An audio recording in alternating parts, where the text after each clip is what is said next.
Megan, hello. It is so good to see you. I'm trying to contain my excitement. You know, I'm very honored to speak with you after Meg the Stallion. Likewise, Taylor. Admiration is mutual. How surprised were you after that video? I mean, did you know that she was going to be the person announcing you? Walk me through the moment that you saw it all. No, I did not know that the Megan was going to be introducing me. I was like, I had the best one on the team. I mean, Crystal had Lil Wayne. That honestly, that was pretty good. But like, Meg Stallion, come on. Yeah, and I mean, just the Megan connection. It was so perfect. Love that moment for you all. I watched that whole thing, and it was just really nice to see you all get all of the love that you deserve. And I mean, for you, it is your 4th Women's World Cup appearance. I want to talk a bit about how your role has changed every year that you've done the Women's World Cup, and also just where you're at in life has changed every year that you've done it. So starting with year 1 and then go through them, can you put a title to the role that you had in those years? Oh, man. My first World Cup was a little tough, to be honest. I was basically a starter, like all the way leading up to the World Cup. And without that much conversation, Pia, at the time, I got benched, like literally like 2 and 3 days before. I mean, I've always been much more of a gamer than, practice. Like, what are we talking about? I've learned to practice a lot better and understand the importance and the value. And in practice, you can't actually play the games unless you practice well. But that one was tough because I felt like I should have been a starter. I felt like I should have been playing, but I just took the opportunities that I had, and a little like kind of personal victory in that World Cup was, working my way back, and when the final came about, I was in the starting 11 and on the field and impactful in that way. I think for me, it's like was kind of my introduction to the world in terms of like this is who I am. This is kind of like what kind of player I am. I love the big moments. Of course there's pressure. Of course you're nervous. I'm not like a cyborg or anything, but I love it. I think it's so much fun. It's like you don't do all this work and sacrifice and, all the BS you have to do to be an elite athlete. Like that's the payoff is getting to play in front of these stadiums and getting to play in front of these fans and be in those moments. Obviously, we had the crazy game against Brazil. That's still like, it's just ridiculous that whole game and the cross to Abby and everything. So that was like, yeah, I guess allowed me to introduce myself to the world. Second one, honestly, it felt like a home World Cup, with it being in Canada, but so close to the U.S. Stadiums were red, white, and blue everywhere we went. That one was tough. I didn't feel like we always played that well, but it was just like, quintessential U.S. finding a way to win all of those games. Definitely in 2019, that was like the, a crowning moment of my career. I felt like everything kind of came together, like my personality, everything that we were fighting for off of the field, coming through, 2016 and 17, where I feel like I was, if I would have went away, they would have been like, awesome. That great. Go ahead and keep going away. So having to like fight through that moment. Yeah, they were like, cool, girl, feel free to not come back. But obviously, like, what it meant to be, fighting for equal pay and what it meant to kneel with Cap and, come alongside the WNBA players and, being a part of definitely in the U.S., but I feel like in a world that was just dramatically changing very quickly, dyeing my hair pink, like it all, I feel like that was like a real culmination of like, this is who I am. This is all the things that I want to embody, the embodiment of joy, but also the embodiment of fighting for things off the field and expressing who I am and being able to be a a much sort of like fuller person in that way. And, the tournament was incredible, crazy games, and obviously having, president hate tweeting at us, but also I was like, you seem kind of into it, so I'm not really sure what's happening. Yeah, but you're watching. Yeah, I'm like, oh, it seems like you're tuned in, sir. So that was, just, I think that's just like going to be like one of the most incredible moments of my entire life. Like, you can't write that script any better. Being able to score in the World Cup final, and having the whole stadium chant equal pay, and doing it like with like my group of players. Like, that was like our generation. Like, some of my best friends were on that team, so that was really special. Obviously now, I'm on the Megan Rapinoe end of the age gap, which apparently starts at Alyssa and ends at me, as Alex said. Yeah. It's a way different, it's a way different experience. I mean, obviously, you sort of said you've talked about my role changing a lot. I've talked about that a lot. It's going to look way different. I won't, probably be on the field as much as I was in past times, but still feeling like I can have a lot of impact. And this one I feel like is just going to be really special. Everything we've been fighting for the last, really like 8 years, the past 2 World Cups have been so focused, particularly 2019, so focused on that, like, breaking through the wall or breaking through the ceiling, and like really like grabbing hold of that progress. I feel like we've done that now, and now it's like, okay, and this is what we can do. Like, this is what we've been saying all along. This is like an opportunity, I think, for everyone to see us, not an opportunity for us to show, opportunity for everybody who's been late to the party to come and watch what's been amazing the whole time. Absolutely. And so, with that being said, is it fair to say that maybe you feel lighter this World Cup just because of what it allows you to focus on in this moment? I think in ways, yeah. In ways I feel lighter. In ways it feels more like, okay, we can just like go out and play and enjoy ourselves. And really just like enjoy what an incredible tournament this will be. It's like, I already know all the Women's World Cups are better than the last one. And I don't think this would be any different, but even just like the ticket sales coming in, more prize money, like where it'll be, I think as well, Australia and New Zealand are like, rival America for like insanity when it comes to sporting culture. So I think like that level of intensity and just like interest, will really be there. But then sometimes I'm like, dang, I'm old. I know a lot. Like, I'm like thinking about all the things that I know, and like, are we doing this? Are we doing this? Are we doing this? So sometimes I'm just like, okay, you don't need to think about everything. You can't control everything. Like, I'll try to prepare myself and the team, as much as possible. But like, ultimately, you got to go out and kick the ball and, do what you do on the field. And I think, looking back at my past World Cups, like the best thing is to just be unburdened and to just play. Like, we have so much talent on the team. We have so many new players. We have so much personality and like spice out there on the field that it's just like, let everybody chill and go do their thing and really just like enjoy every moment for what it is, because it's incredibly special. Yeah. I love hearing you talk about the past World Cups and just where you were at in those moments in time, because the World Cups kind of have served as markers on your journey, both for you personally, but also everybody that is observing you, because at this point you have just seen so much. And I was listening to a podcast that you did with some teammates, and in it, they called you their wisest, most trusted teammate. And your response to them was, well, yeah, it's because I've made so many mistakes. So what mistake that you have made in your career did you learn the most from? You always come with the hard hitters, Taylor. Gosh, what mistakes? I feel like I made every mistake. I mean, just like in general. I think.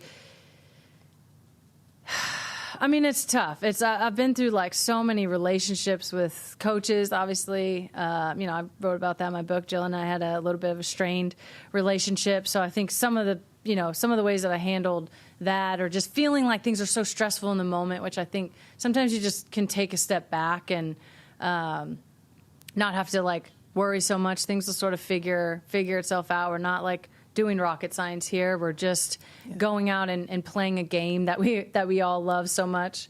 One mistake I keep repeating is packing way too much. I have so much stuff, and I'm not going to need it all, but that's fine. But I think I don't know if I've made this mistake, but I feel like what I want to tell the younger players, like, really, really enjoy every moment. Celebrate these moments. You don't get to go back and celebrate. You don't get to go back and enjoy these moments, like whether it's making the World Cup team for the first time and just like celebrating that and being happy. Let yourself like feel that joy, or scoring your first goal in a World Cup, or scoring a goal in a World Cup is special. Winning different games, making it to different stages. Like, I think that's something that this team has always done a really good job of, but I know for myself that's been important to me. Like, you can take the moment. It doesn't mean you're not focused, like not sort of onboarding those whack narratives from, people who've never been in that position. Like, you need to celebrate and enjoy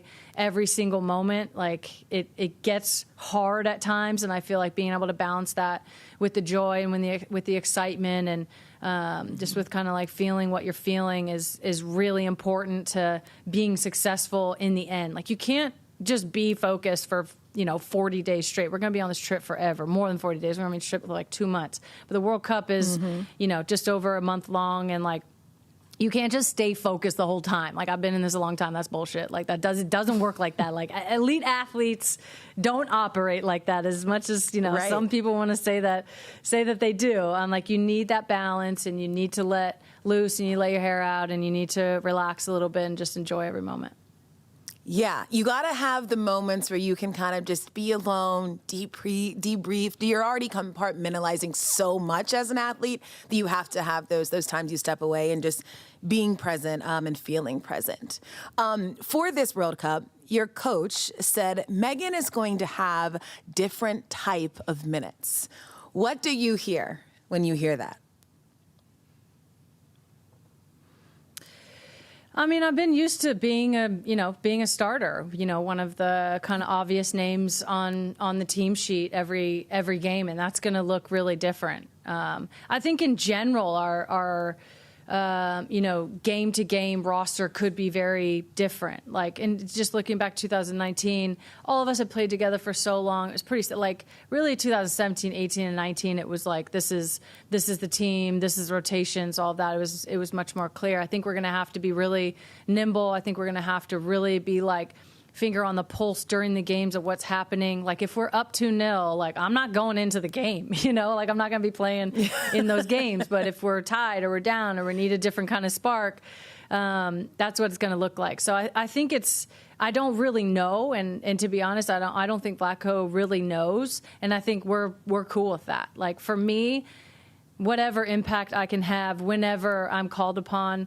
And I think, being able to draw from my experience, like, I'm going to want to play all the time. Everybody wants to play all the time. Obviously, It's not that I don't want to play all the minutes, but, I'm confident, and, we have such a great relationship and such like open communication. Like, if I get used, it's because I'm the best person to be used in that moment. If I don't get used, then like my impact will be the same. I think that's what, something that's really unique about this tournament is that regardless of whether you're playing or not, like, you're so important to the sort of overall like vibe and emotional, mental, and physical like health of the team. Like, it's really important that those players like keep everyone together, because it is hard and it doesn't go individually the way that everyone would like. 11 players start and we get 5 subs. Not everybody's going to play. Not everybody's going to play every minute. Not everybody's going to score every goal. So, people have different roles. And I feel like,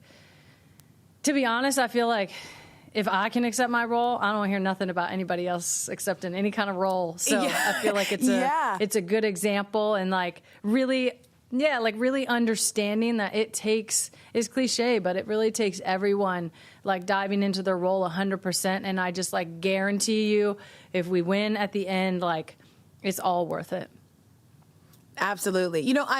That's really interesting that you said that when you were like, if I have accepted my role, I feel like everybody can, because I agree. And when you really step back and think about the role, that acceptance part of it, has it been hard? Has it been easy? Whenever I think about athletes who obviously have had such great and storied careers, when that moment comes where it shifts a little bit, I always wonder how big of a hurdle it is to switch your mind to that switch as well.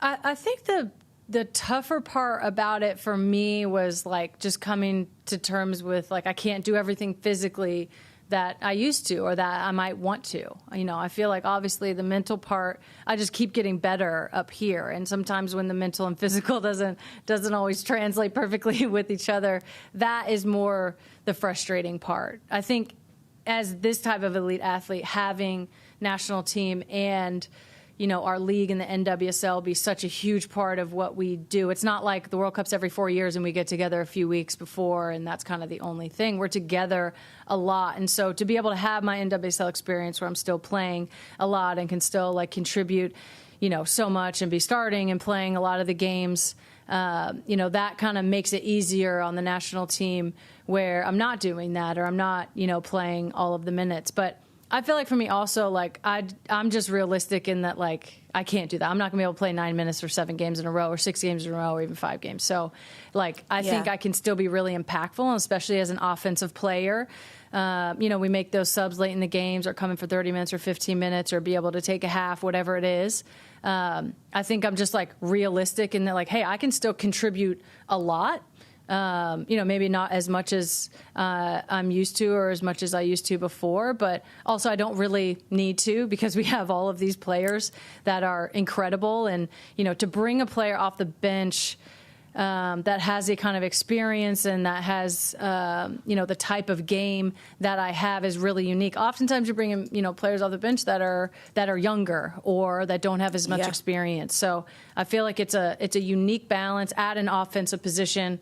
Obviously, Vlatko has put, you know, a ton of trust in me to even, you know, bring me or have me a part of the group and just understanding this kind of unique position that I can have. So it's not, you know, the easiest thing. I think just getting older and, you know, it takes twice as long to do the same thing for your body. It takes twice as much work to do the same thing all the time.